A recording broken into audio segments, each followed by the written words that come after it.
सरोकार।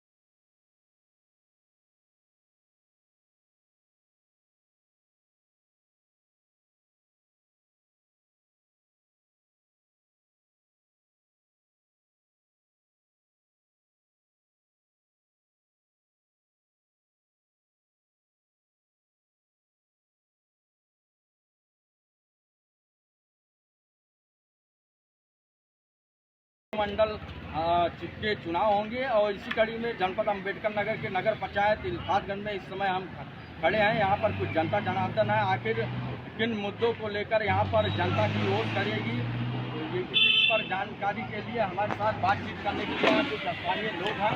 जी, नगर निकाय का चुनाव नज़दीक है, ऐसे में यही अवसर आता है एक बार कहीं न कहीं विकास को लेकर के, तो जो अभी तक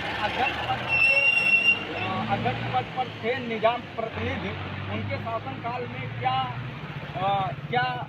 मतलब कार्य हुआ और क्या नहीं हुआ। जो माननीय निजाम अहमद जी जो चेयरमैन रहे अब तक, निश्चित रूप से उनको जनता ने जो उम्मीद करके बनाने का काम किया था कि वो जनता के बीच में एक अच्छा संदेश देने का काम करेंगे, लेकिन वो वाकई जनता के बीच में खरे नहीं उतर पाए, जिसका नतीजा ये रहा कि उनको पहले से ही डर सताया हुआ है कि अगर हम चुनाव मैदान में उतरते हैं तो हम चुनाव हार जाएंगे। नतीजा वो स्वयं अपनी परिस्थिति को भांपते हुए और चुनावी समर से जो टाउन एरिया इल्फातगंज का होना है उससे किनारा कसने का काम किया। और अब की बार चूँकि टाउन एरिया का विस्तार हुआ है और यहाँ की जनता अब की एक अच्छे नए चेयरमैन का चुनाव करना चाहती है, जो सबको साथ और लेकर चलने का काम करे, सबका साथ सबका विकास के पथ पर चल करके और गरीबों, मजलूमों, कमज़ोरों को भी पूरे जो सरकार की योजनाएं हैं इस टाउन एरिया में आती हैं उनका लाभ दिलाने का काम करें। हमारे साथ कुछ नवयुवक हैं जो यहाँ के मतदाता हैं। यहाँ के अगर टोटल मतदाताओं की अगर बात करें, इल्फातगंज पूरे मतदाताओं की अगर बात करें तो 19,460 मतदाता हैं। विस्तारीकरण हुआ है काफ़ी और एरिया लगभग बड़ा है, क्षेत्रफल बड़ा है। यहाँ पर युवा हैं, हम इनसे जानना चाहेंगे। ये बताएं कि जो सरकार द्वारा जन कल्याणकारी योजनाएं चलाई जा रही हैं, क्या धरातल पर वो गरीबों मजलूमों को मिली हैं या नहीं अभी तक? जी बिल्कुल नहीं मिली है। यहाँ सिर्फ गरीबों को, मजबूरों को लाचारी मिलती है और बेबस तरीके से टाउन तक दौड़ने के लिए सिर्फ उनकी चप्पलें घिसी जाती हैं। अगर आवास के लिए कोई गरीब अप्लाई करता है तो उससे तरह तरह की घूस मांगते हैं लोग, कभी 20,000, कभी 10,000, कभी 50,000, और कहेंगे अगर प्रत्याशियों का मतलब जो प्रतिनिधि है उनका कहना है कि लोग हमारे पास मतलब उनकी परेशानियां लेके नहीं आते हैं, जबकि लोग उनके पास जाते हैं परेशानियां लेके, लेकिन वो उनकी परेशानियों का निस्तारण नहीं कर पाते हैं। उन्होंने मतलब स्वर्गीय आज़ाद अहमद साहब के जब समय काल चल रहा था उनकी 5 साला चुनाव का, तो उन्होंने वाटर कूलर लगवाया हुआ था पूरे गांव के अंदर। उस वाटर कूलर की मतलब उस समय चल रहा था, लेकिन जब से निजाम अहमद की सरकार आई है तो वो सारे वाटर कूलर भी गायब हो गए हैं। ना यहाँ नालियों का कोई काम बढ़िया हो रहा है, ना यहाँ कोई मतलब नाले की साफ़ सफाई बढ़िया हो रही है। किसी भी तरीके से मजबूर को उनका कोई भी हक नहीं मिल रहा है। सिर्फ यहाँ मजबूर को मिलता है घूसखोरी मिलती है, उनको परेशानी मिलती है, उनको लाचारी मिलती है। इसलिए हम लोग अब आगे बढ़ेंगे, आगे बढ़ के अजय भैया को जिताएंगे और अपने नगर का विकास कराएंगे। तो ये थे हमारे साथ युवा जो बता रहे हैं कि वाटर कूलर को लेकर के, यानी कि पानी की किल्लत को लेकर के यहाँ पर बदहाल व्यवस्था है, साफ सफाई की व्यवस्था बदहाल है। हमारे साथ और भी कुछ लोग हैं यहाँ पर बातचीत करने के लिए। ये बताइए कि जो सरकार द्वारा शहरी क्षेत्रों में जो आवास चलाई जा रही है, क्या यहाँ के लोगों को शौचालय और आवास मिला है या नहीं? मिला तो है, लेकिन घूसखोरी के साथ मिला है। दलाली यहाँ बहुत चलती है भैया। कितनी रकम लेते हैं आवास के पीछे? कोई था ही नहीं, कितना मांग लो, जितना उनका मुंह है उतना मांगते हैं। राशन वगैरह राशन वगैरह तो मिलता है, उसको कोटेदार के कोटेदार देते हैं और उससे कोई दिक्कत नहीं है। हाँ सही है सब, लेकिन बस यही है जब साफ़ सफाई नहीं होता है। ऑफिस में दलालों ये बताइए, जो अभी तक शासनकाल रहा निजाम प्रतिनिधि चेयरमैन का, उनके शासनकाल में जो अभी तक हुआ, और ऐसे में नगर निकाय चुनाव है, तो नगर पंचायत इल्हादगंज में ऐसा क्या चीज़ होना चाहिए बदलाव कि जो जनता जनार्दन को ज़रूरत है?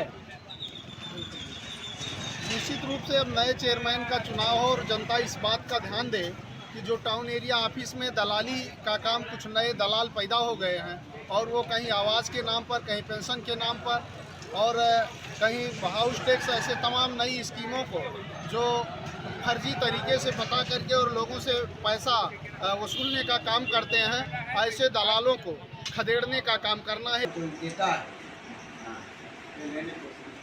पानी की व्यवस्था जी नहीं, पानी नहीं है, पानी नहीं मिलता। आवास आवाज मिलता है, हाँ। शौचालय शौचालय नहीं मिलता, ज़्यादातर तो नहीं मिलता। क्या नाम आपका? अनवार अहमद। तो ये थे हमारे साथ अनुराग अहमद। यहाँ पर और भी कुछ लोग हैं, हम इनसे भी जानना चाहेंगे कि आखिर क्या इनकी समस्याएं हैं। जी बताइए, अभी तक क्या मूलभूत सुविधाएं मिली आप लोगों को? मैं तो बता रहा हूँ, पानी की मेन समस्या है यहाँ। पानी की सबसे ज़्यादा किल्लत यहाँ पर है, जबकि दो टैंक लगे हुए हैं, इसके बावजूद भी पानी की किल्लत है। बहुत ज़्यादा। कब से है? अरे कई साल से। साफ सफाई व्यवस्था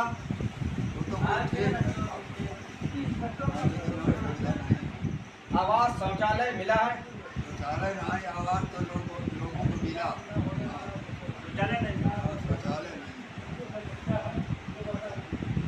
जैसे कि बता रहे हैं कि अंबेडकर नगर के मोहल्लावासी की जो है आवास तो मिलता है और कुछ लोगों को नहीं मिलता है, शौचालय तो मिला ही नहीं, पानी की सबसे ज़्यादा किल्लत बता रहे हैं। और भी यहाँ पर हमारे साथ कुछ हैं जो बातचीत, इनसे भी हम करना चाहेंगे। चाचा जी, क्या नाम है? नगर निकाय चुनाव चल रहा है, जो इसके पूर्व में अध्यक्ष पद पर थे, उनके शासनकाल में अभी तक उनके कार्यों से आप कितना संतुष्ट हैं? क्या योजनाएं अभी तक मिली जो सरकार द्वारा चलाई जाती? नहीं, सरकार द्वारा जो भी योजनाएं चलाई जा रही है उसको कोई लाभ आज तक हमको नहीं मिला। और जो भी यानी अभी तक चेयरमैन थे, आप गांव-गांव, गली-गली में चले जाइए, कोई नाली आपको दुरुस्त नहीं मिली है। लमसम यानी 8-9 साल से पानी की समस्या तो बेहद ज़्यादा है। और दूसरी समस्या है लाइट जो भी यानी रहती है आजकल, यानी बिजली विभाग अपनी मनमानी वसूली करता है। जब साफ़ सफाई नहीं होता है। ऑफिस में दलालों ये बताइए, जो अभी तक शासनकाल रहा निजाम प्रतिनिधि चेयरमैन का, उनके शासनकाल में जो अभी तक हुआ, और ऐसे में नगर निकाय चुनाव है, तो नगर पंचायत इल्हादगंज में ऐसा क्या चीज़ होना चाहिए बदलाव कि जो जनता जनार्दन को ज़रूरत है? निश्चित रूप से अब नए चेयरमैन का चुनाव हो और जनता इस बात का ध्यान दे कि जो टाउन एरिया ऑफिस में दलाली का काम, कुछ नए दलाल पैदा हो गए हैं और वो कहीं आवास के नाम पर, कहीं पेंशन के नाम पर और कहीं हाउस टैक्स, ऐसे तमाम नई स्कीमों को जो फर्जी तरीके से पता करके और लोगों से पैसा वसूलने का काम करते हैं, ऐसे दलालों को खदेड़ने का काम करना है। एक ऐसे चेयरमैन का चुनाव करना है और सरकार द्वारा चलाई गई जो भी योजनाएं हैं, जो भारतीय जनता पार्टी की सरकार है, उसमें जो भी योजनाएं टाउन एरिया के लिए विशेषकर चल रही हैं, और ये सरकार टाउन एरिया शहरीकरण के क्षेत्रों में, सभी क्षेत्रों में विकास की तमाम अच्छी योजनाएं चलाने का काम कर रही है, जिससे शहर में बसे गरीब और कमज़ोर मजलूम लोगों का विकास हो सके। ऐसे तमाम योजनाओं को धरातल पर लाने का काम करेंगे। और मुझे उम्मीद है, अभी हमारे भाई साहब कह रहे थे कि अजय मोदी जी बहुत अच्छे चल रहे हैं और ये पब्लिकली चर्चा भी है, वो बहुत अच्छा चुनाव लड़ रहे हैं और पब्लिक उनको अब की बार जो मैंने चर्चा सुना है लोगों से, वो चेयरमैन बनाने का काम करने का प्रयास भी कर रही है। आपकी जानकारी के लिए बता दें कि यहाँ पर टोटल 21 बूथ है, 15 वार्ड है, 19,460 मतदाता है और यहाँ पर 3 दावेदार हैं जो बहुचर्चित में के रूप में आते हैं। यहाँ पर आरक्षित सीट है।